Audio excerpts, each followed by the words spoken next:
Olá, pessoal, tudo bem? Vamos para mais uma aula de operações unitárias de separação mecânica. E hoje a nossa aula vai ser sobre filtração, a parte de dimensionamento. Lembre-se da nossa pirâmide, estão aí com o elemento combustível de vocês, força de expansão mente aberta para aprender, e vão anotando todos os detalhes. Os conteúdos da aula de hoje serão os cálculos para o dimensionamento de filtros. Bom, falando sobre cálculos de dimensionamento, a gente sempre tem que lembrar de um parâmetro muito importante que é a queda de pressão. Então, para a gente imaginar essa queda de pressão no processo de filtração, nós temos que tentar entender como que é esse processo de filtração. Aqui vocês conseguem ver um esquema onde essa parte aqui está representando o meio filtrante, que poderia ser, por exemplo, uma membrana. Então, a operação de filtração vai ocorrer da seguinte maneira. Nós vamos ter uma alimentação dessa suspensão, que vai estar sendo direcionada no sentido dessa membrana de filtração. As partículas sólidas na suspensão elas vão ficar retidas em cima dessa membrana, onde o acúmulo dessa partícula sólida vai dar a formação da torta de filtração, e o líquido filtrado vai passar pelo outro lado do meio filtrante. Essa formação da torta durante o processo de filtração, ela vai oferecer uma resistência ao processo, assim como esse meio filtrante também vai oferecer uma resistência ao processo. Então, nós vamos ter duas resistências que vão ser oferecidas ao processo de filtração. Uma vai ser dada pela formação da torta e a outra vai ser dada pelo meio filtrante. E como vocês conseguem observar, essas duas resistências, elas estão em sequência, elas estão em série. Isso vai ser importante mais para frente. Agora aqui, observando essa torta formada, vamos pegar apenas um pedaço dessa torta, um diferencial dessa torta, que é o DL. A torta inteira, nós chamamos ela de L. A espessura dessa torta vai ser o L. Se a gente for parar para pensar, podemos dizer que a formação da torta, ela se assemelha a um leito fixo. Por quê? Ali nós vamos ter partículas e vamos ter também uma certa porosidade e vamos ter um fluido passando. Então, dessa forma, se a torta formada, ela se assemelha a um leito fixo, o que nós precisamos, qual tipo de equação nós precisamos para descrever o escoamento num leito fixo? Que vai ser utilizado também para descrever aí o processo de filtração com a formação de torta. Vai ser necessária uma equação para descrever como varia a diferença de pressão a ser aplicada numa determinada distância percorrida, que seria a altura do leito ou a espessura da torta, a velocidade e a viscosidade do fluido, e também em função da porosidade e do diâmetro das partículas que estão ali nessa torta ou nesse leito poroso. Nós já sabemos essa equação.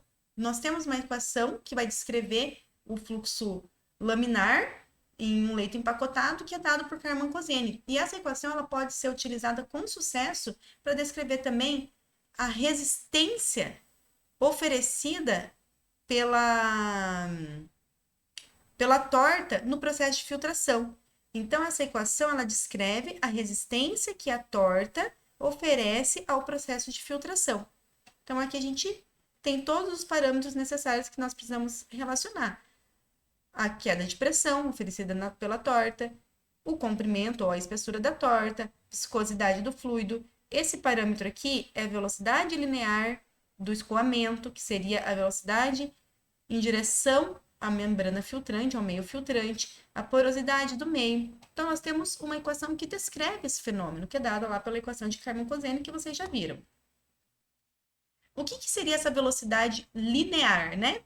Então, agora a gente vai descrever o que seria essa velocidade linear, porque a gente vai estar trabalhando com essa equação aqui de forma que nós consigamos deixar ela com parâmetros que possam ser mensurados, por exemplo, em um experimento no laboratório, para transpor os dados obtidos em laboratório para uma escala industrial. Então, a gente vai trabalhar com essa equação de forma que a gente consiga obter esses parâmetros. Então, o que é a velocidade? A velocidade não é uma distância percorrida num certo tempo? Essa distância percorrida num certo tempo, nós podemos descrever por um diferencial de volume, num diferencial de tempo, numa determinada área. Então, essa velocidade, nós conseguimos fazer a razão entre o volume e a área, a gente tem como sendo uma distância, certo? E por um tempo. Então, dessa forma, a gente vai determinar a velocidade linear do fluxo. Se a gente for prestar atenção aqui nas unidades, volume por área, por exemplo, metros cúbicos por metro quadrado, a gente vai sobrar aqui metros. Por tempo, por exemplo, segundo, metros por segundo, obtemos aí o valor da velocidade linear do escoamento. A espessura da torta, ela vai depender do volume do filtrado e da concentração de sólidos na torta. Então, é dessa forma que a gente consegue determinar essa espessura da torta. Essa espessura da torta é importante justamente porque é ela que vai oferecer lá a resistência à filtração. É um dos fatores, né? Então, como que a gente consegue determinar, por exemplo, a massa de partículas que está presente na torta? Nós determinamos essa massa de partícula fazendo a multiplicação entre a concentração da suspensão, a concentração de sólidos, né, nessa suspensão, multiplicando pelo volume total de suspensão que foi filtrada. Se a concentração de sólidos na suspensão é uma massa de sólidos por um volume de filtrado, né, um volume dessa suspensão, então, fazendo um balanço de massa, nós temos que a massa de sólidos filtrados é igual à massa de sólidos que está na suspensão, certo? A gente vai filtrar todo aquele volume da suspensão, então a massa de sólidos do filtrado, a massa de sólidos que vai estar lá na torta, ela vai ser igual à massa de sólidos que está lá na suspensão.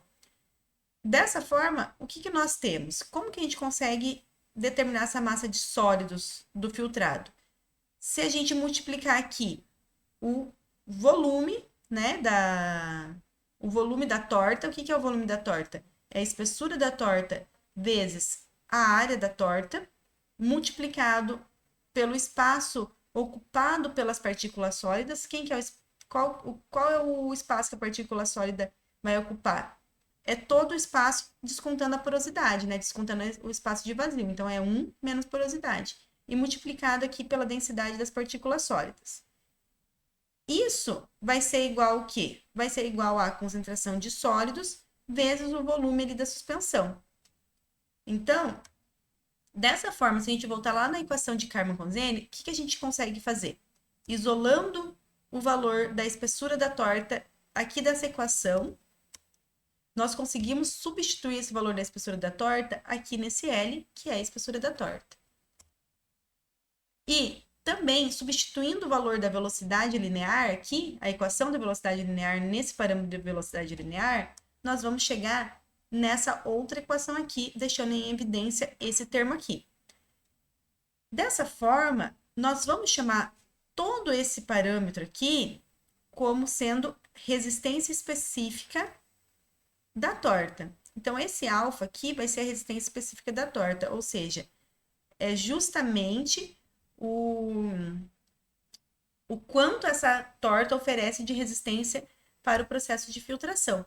Então, essa equação aqui de Karman-Konzeni, ela pode ser reescrita dessa forma aqui, onde nós sabemos que o alfa vai ser dado por toda essa expressão aqui. E essa resistência específica da torta, ela vai ser dada por metro por quilograma, ou unidade de comprimento por unidade de massa.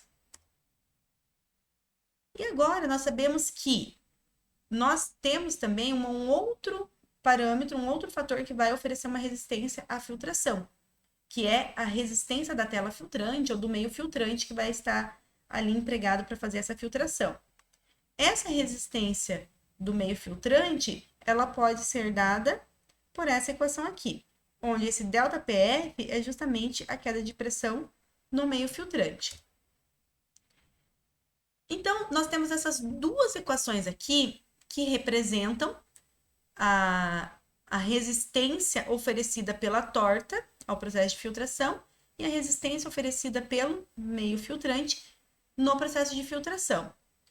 Só que nós vimos antes que a torta e o meio filtrante, eles estão em série, ou seja, eles estão em sequência, né?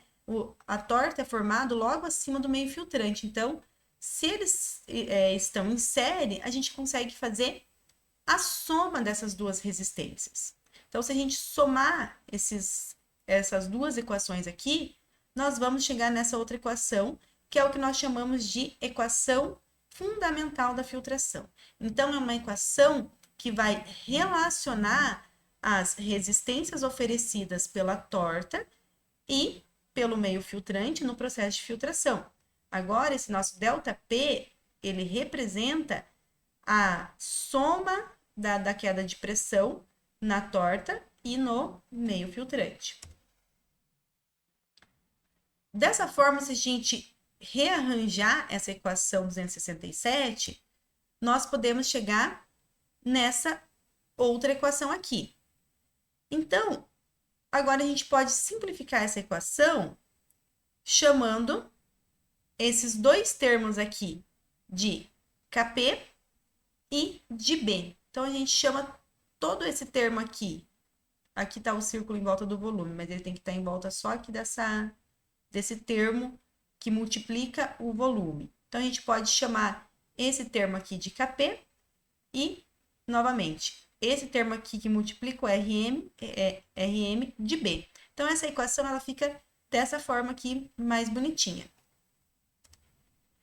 Então, na equação anterior, nós temos que Kp é toda essa equação aqui e B é toda essa equação aqui. Por que nós estamos fazendo tudo isso? Porque nós estamos querendo simplificar a equação, deixar ela de forma simples, que a gente consiga obter dados em laboratório para extrapolar para a escala industrial. Então, continuando com essa missão e falando agora sobre a filtração, a pressão constante e torta incompressível, o que nós vamos ter? Então, vai ser uma filtração, né? Um processo de filtração, onde a pressão ela vai ser controlada, né? E a torta formada, ela vai ser incompressível. Por quê? Porque quando a torta ela é incompressível, a gente vai ter ali a porosidade constante. Se a torta for compressível, conforme vai ocorrendo o processo de filtração, a porosidade ela também vai diminuindo justamente pela compressão formada por essa torta. Então, com essa característica do processo de filtração, nós vamos ter que, para uma pressão constante, torta incompressível, o volume e o tempo do processo de filtração vão ser as únicas variáveis. Porque o que vai acontecer? Se a gente for manter a pressão constante, na verdade, o volume de filtrado não vai ser constante. Por quê? Ele vai decrescendo com o tempo. O processo de filtração ele vai começando a ficar mais lento com o passar do tempo, porque o meio filtrante vai oferecendo maior resistência à filtração, só que a pressão está mantida constante, né? Então, dessa forma, o volume de filtrado no tempo 1, ele é maior do que o volume de filtrado no tempo 2. Esse volume vai decrescendo com o passar do tempo. Então, dessa forma, se a gente sabe que o volume de filtrado é a única variável que vai mudar aqui em razão do tempo, né? A gente consegue deixar essa equação escrita dessa forma aqui que a gente já tinha visto anteriormente. Então, se a gente integrar para obter o tempo de filtração, nós vamos integrar aqui desde o tempo zero até o tempo final de filtração, né? Desde o volume zero até o volume final de filtração, nós conseguimos chegar nessa outra equação aqui. Se a gente dividir a equação anterior pelo volume total de filtrado, nós temos essa equação. Aí, o que vai acontecer? A gente vai conseguir utilizar dados laboratoriais de volume coletado em função do tempo de filtração para o dimensionamento de filtros industriais, porque a gente obtém dados no laboratório, na pressão e na concentração de suspensão, que serão utilizados lá no processo industrial, e a gente consegue dimensionar os filtros industriais. Então, aqui a gente vai ter essa equação aqui, onde nós conseguimos observar que ela é a equação da reta, certo? Então, aqui, olha só, o T por V é o nosso Y lá da equação da reta, o V é o nosso X, e o coeficiente angular é o Kp sobre 2, e o coeficiente linear é o B. B minúsculo é o B do coeficiente linear. Só que a gente sabe lá que o Kp, na verdade, é todo esse termo aqui. Então, como o Kp está sobre 2, né? A gente vai ter que dividir aqui também por 2 essa equação do Kp aqui. E o B nós já tínhamos visto que é essa outra equação. Então, por meio dessa relação aqui, dessa reta, nós vamos conseguir determinar esses coeficientes angular e linear e vamos conseguir determinar aqui esse parâmetro muito, muito importante, que são a resistência da torta e a resistência do meio filtrante no processo de filtração.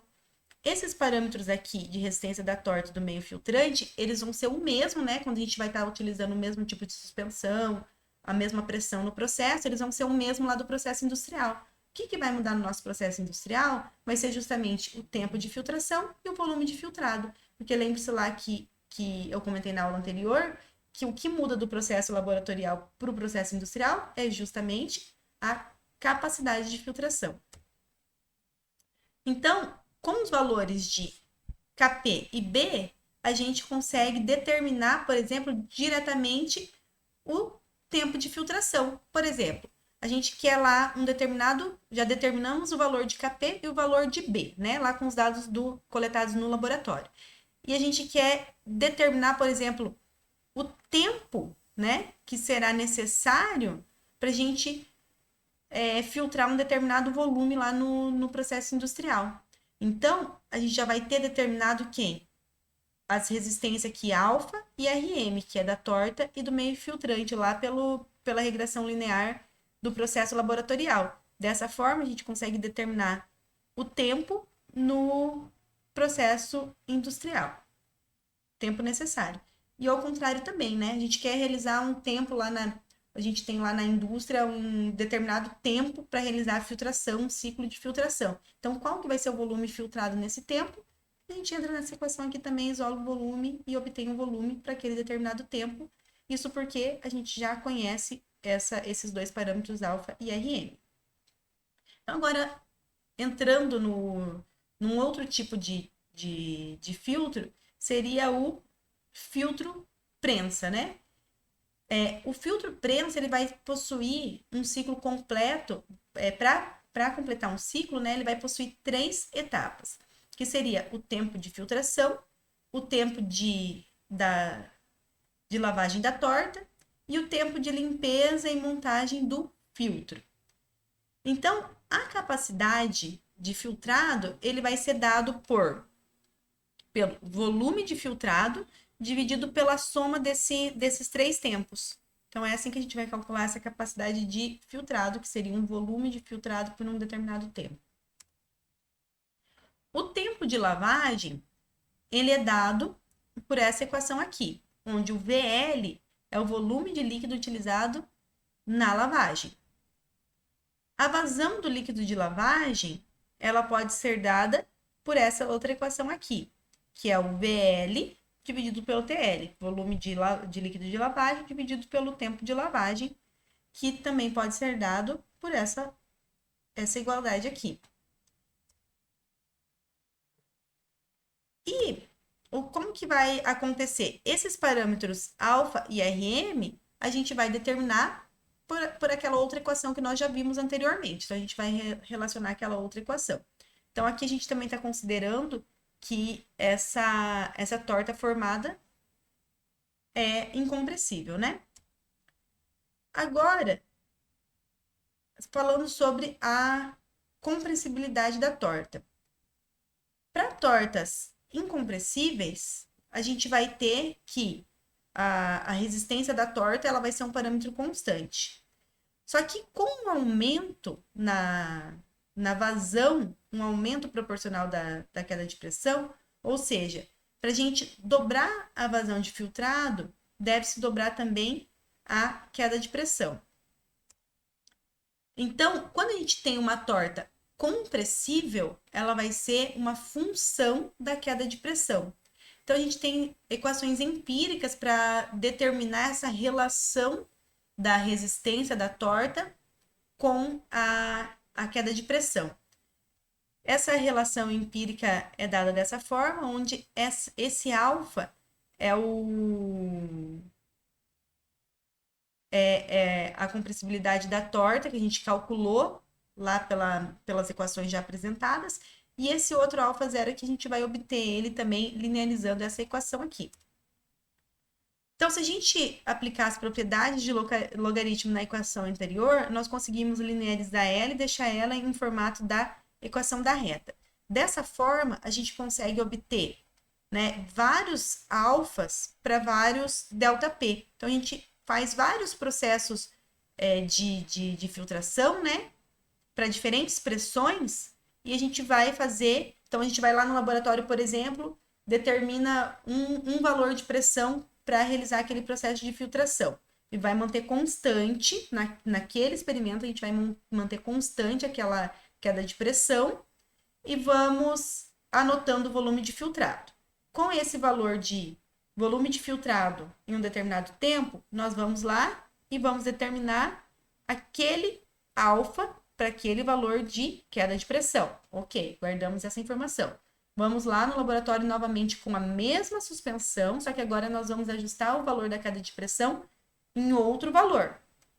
Para esse outro valor de queda de pressão, para esse novo teste, só que com a mesma suspensão, nós mantemos aquela pressão agora constante, só que diferente da primeira pressão. E vamos tomando agora medidas de volume de filtrado num determinado tempo de filtração. Então, a gente vai anotando quanto que foi filtrado em 1 minuto, agora quanto que foi filtrado em 2 minutos, e assim por diante, né? Até que o processo esteja tão lento que não seja mais viável continuar esse processo. Então, novamente, para essa queda de pressão, utilizando lá a equação anterior, para essa nova queda de pressão, a gente vai e descobre esse valor de alfa agora para essa outra queda de pressão. E assim a gente faz sucessivamente. Quanto mais pontos a gente tiver, melhor vai ser essa relação aqui. E daí nós vamos lá e vamos relacionar, né, de forma linear, o log dessas resistências calculada para sua determinada pressão. E com essa correlação linear aqui, com a equação, né, que a gente obtém por essa linearização, nós conseguimos obter esse parâmetro S, que é o parâmetro do modelo, e conseguimos obter também esse alfa zero. Então, dessa forma, a gente vai ter uma equação onde, se a gente colocar uma diferente pressão aqui, a gente consegue obter um novo valor de alfa. A gente vai ter uma equação para relacionar essa queda de pressão com a resistência da torta. E da mesma forma, né, a gente consegue fazer isso para o meio filtrante. Apesar que as diferenças de pressão aplicada ali não vai alterar grandes variações na queda de pressão. Então, isso vai ser menos significante quando a gente está falando do meio filtrante. Mas a gente consegue fazer a mesma relação, o mesmo raciocínio também para o meio filtrante, vai ser realizado da mesma forma lá no laboratório. Os dados que a gente vai utilizar para calcular o alfa, a gente vai utilizar também para calcular o RM, que depois a gente coloca aqui nessa equação, e a gente consegue obter esses parâmetros para a gente ter uma relação entre a resistência do meio filtrante e a queda de pressão. Então, agora falando sobre o processo de filtração a vácuo de tambor rotativo. Então, a gente vai ter lá a equação fundamental da filtração, né? Por que aquela equação chama fundamental da filtração? Porque ela é a base para todos os tipos de filtração. Então, também vai poder ser aplicada nesse tipo de filtração, e a gente vai ter que a capacidade de filtrado, que é um volume de filtrado em um determinado tempo, ele vai ser dado pela multiplicação entre o volume de filtrado e o número de rotações por unidade de tempo. Então, quanto que aquele tambor está girando, né, num determinado tempo. Então, qual que vai ser o tempo de um ciclo? Vai ser o inverso do número de rotações. Esse é o tempo de um ciclo completo do tambor, né? Então, nesse período, haverá uma fração de filtro imersa na suspensão. Então, nesse período aqui do giro, lembre-se lá daquele esquema que eu mostrei na aula passada para vocês, né? Que só parte do tambor fica submerso na suspensão de filtração. Então, esse I vai representar esse ângulo aqui que vai estar submerso, né? Em relação a quem? A todo a circunferência aqui do tambor.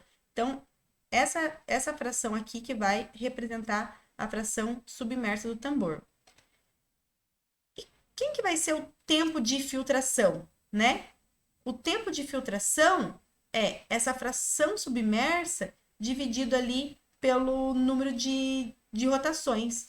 Porque o tempo que vai estar efetivamente ocorrendo a filtração é só esse tempo referente a essa fração submersa, porque depois esse tambor vai girar, aí vai ocorrer essa etapa aqui onde a torta ela vai estar sendo retirada a umidade, aí depois vai estar sendo realizada a lavagem da torta e depois vai estar sendo retirada essa torta aqui do tambor. Então, o tempo de filtração é referente somente a essa parte aqui da fração submersa. Então, os resultados advindos da operação em filtros dessa natureza normalmente são oriundos de informações sobre a capacidade de filtração e o número de rotações, quanto que esse tambor gira num determinado tempo. E os cálculos, vai ser feito ao se conhecer, então, essa fração imersa do tambor, basta transformar essas informações em termos de volume de filtrado, por meio lá da equação 282, e tempo de filtração, por meio da equação 283. E utilizar isso nas equações 271 ou então na equação 284. Então, simplificando tudo isso que eu falei para vocês, nós temos lá a equação 271, que seria lá a nossa equação linearizada, né? Que a gente pode obter dados no laboratório. Então, o que vai acontecer aqui? Nós sabemos que a capacidade de filtração, ela é o volume multiplicado pelo número de rotações. Então, a gente isola esse volume e deixa em função da capacidade de filtração por número de rotações. Aí a gente substitui esse volume aqui. Então, o volume vai desaparecer dessa equação porque ele vai estar em função justamente do número de rotações e da capacidade aqui de filtração. E quem que é o tempo, né? O tempo que a gente tem aqui nessa equação. O tempo, ele é a fração imersa pelo número de rotações. Então, aqui onde tem o parâmetro tempo, nós vamos substituir por I sobre N. Então, a gente substitui aqui. Aí, a gente deixa essa equação no formato de uma equação da reta também. Que daí, aqui, o que nós vamos fazer? Quando a gente tiver esse tambor rotativo, nós vamos plotar lá, ao invés de T sobre V por V, nós vamos construir o gráfico de I sobre C por C sobre N. Aí, a gente vai ter esses coeficientes aqui, angulares e lineares, de onde nós vamos conseguir obter aí as resistências da torta e do meio filtrante. Outro tipo de filtração que a gente pode fazer também é a filtração à velocidade constante. Quando a velocidade de filtração for constante, o que vai variar? A gente vai ter que variar a pressão, né? A pressão. Então, a pressão vai ser variável para que a gente consiga manter o volume de filtração constante. Então, a alimentação do filtro ela vai ser feita por uma bomba de deslocamento positivo. Aí, nós temos aqui essa equação, né, que vocês já viram, e nós temos que, como a velocidade ela é constante, então a velocidade ela não vai mais ser aqui uma função do tempo, ela vai ser constante. Então, a gente vai ter que esse volume de filtrado ele é constante em função do tempo. Antes, quando a gente tinha pressão constante, era o contrário, né? Quando a pressão é constante, o volume ele vai diminuindo com o passar do tempo. Então, para eu filtrar um determinado volume, eu vou precisar de um maior tempo, né? Aqui não, aqui a gente vai garantir esse volume constante justamente por causa dessa variação da pressão. Então, a gente sabe que a perda de pressão no meio filtrante é essa equação aqui, que ela pode ser dada aqui por essa representado por esse ΔPm. Então, esse daqui é o ΔP do meio filtrante. Antes eu acho que eu tinha representado esse ΔP do meio filtrante por um F, né? É o mesmo parâmetro. Então, aqui, quem que é, se a gente for pegar aqui nessa equação, né? Essa equação aqui, nós podemos substituir ela, né? Tudo isso daqui é a nossa velocidade linear, certo? Esse termo aqui, volume por área vezes tempo, é a nossa velocidade linear. Só que agora, a queda de pressão no meio filtrante, ela é praticamente constante. Ela não vai se alterar com a queda de pressão ali. Então, a gente tem que descontar essa queda de pressão do meio filtrante dessa equação aqui. Aí, fazendo ali a correlação entre essas equações aqui, nós vamos chegar nessa outra seguinte equação. Fazendo uma analogia entre o processo, a pressão constante, com esse processo, a velocidade constante, nós temos essa equação aqui para resistência da torta, relacionando com a queda de pressão. Dessa forma, se a gente substituir esse alfa aqui nessa equação, nós podemos chegar nessa outra relação aqui para essa relacionando a queda de pressão com o tempo. Então, agora, já que a velocidade é constante, a velocidade da filtração é constante, então o volume de filtrado com o tempo também vai ser constante, nós vamos ter que relacionar o tempo de filtração com a queda de pressão. Então, nós fazemos essa seguinte relação. E essa queda de pressão aqui é a queda de pressão total, né? Então, a gente tem que descontar essa queda de pressão do meio filtrante, porque aqui já está levando em consideração essa queda de pressão do meio filtrante. Então, o gráfico que a gente vai obter de um processo como esse, por exemplo, a gente está lá no laboratório, vamos anotando com o passar do tempo, né, a pressão no sistema ali. É claro que a gente vai ter medidores de pressão para que isso possa ocorrer na entrada e antes e depois ali da formação da torta, para que a gente consiga anotar esse ΔP aqui. Nós vamos obter dados da seguinte forma. O que a gente observa? Que com o passar do tempo, essa pressão aqui, essa queda de pressão, ela vai aumentando, porque a formação da torta começa a oferecer uma maior resistência para a passagem do filtrado, mas como nós estamos mantendo o volume de filtrado constante, a velocidade, a vazão de filtração constante, então essa pressão vai ter que ser maior para que a gente consiga manter essa velocidade constante do processo. Então, dessa forma, nós obtemos essa curva. E quem que vai ser o ΔPm, né? Que é aquela resistência do meio. Então, a resistência do meio filtrante, a gente consegue obter ela no início do processo, lá no tempo zero. A gente vem aqui nessa curva, pode ser de forma manual mesmo, a gente começa a estender essa curva aqui no tempo zero. Então, a gente obtém esse ΔPm quando essa curva cruza aqui no eixo 0, 0. Dessa forma, esse vai ser o ΔPm, e esse ΔPm vai ser constante para a gente descontar sempre lá na nossa equação. Ou seja, a gente volta aqui, esse ΔP é o que a gente vai estar medindo lá no processo, e esse ΔPm vai ser aquele valor constante. Agora, outros parâmetros importantes também na hora dos cálculos do dimensionamento do processo de filtração seria, por exemplo, uma outra forma que a gente consegue determinar essa concentração de sólidos na suspensão. Então, essa concentração de sólidos na suspensão, ela pode ser dada pela multiplicação entre esse parâmetro SP pela densidade do líquido. Quem que é esse parâmetro SP? Esse SP é a massa de sólidos na torta por massa de líquido. Então, dessa forma aqui, a gente, multiplicando pela densidade do líquido, a gente consegue obter a concentração da suspensão.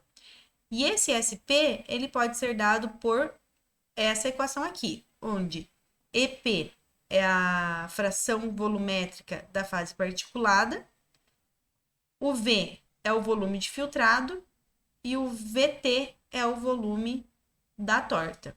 Então, esse volume da torta aqui, ele está relacionando o volume de sólidos mais o volume de vazios. Então, por isso a gente tem que relacionar aqui com essa fração da fase particulada, a fração volumétrica da fase particulada. Lembrando que a fração volumétrica da fase particulada é 1 menos a fração de vazios. Então, pessoal, a parte de dimensionamento de filtração seria isso. Espero que tenha ficado claro. Obrigada pela atenção de vocês e até a próxima aula. Tchau, tchau.